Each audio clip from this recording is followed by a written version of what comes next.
ang mga pinakanaunang nakapansin.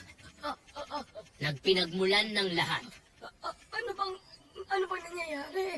ay mga basagulerong estudyante. Bakit ba ako nanginginig? Excuse me, pwede po ba akong pumunta sa clinic? Ako rin po. Sir, ako rin po pupuntang clinic. Ayaw po kasing matigil ako. Pwede pala ikaw nanginginig? Pagpasok ko ng classroom, nilalamig na ako. Hindi naman ganun kalamig dito sa loob. Lahat kayo mga nanginginig at nilalamig. Itaas yung mga kamay nyo. Ano? Kayong lahat? Hindi po. Siya po, hindi. Natutulog po siya pero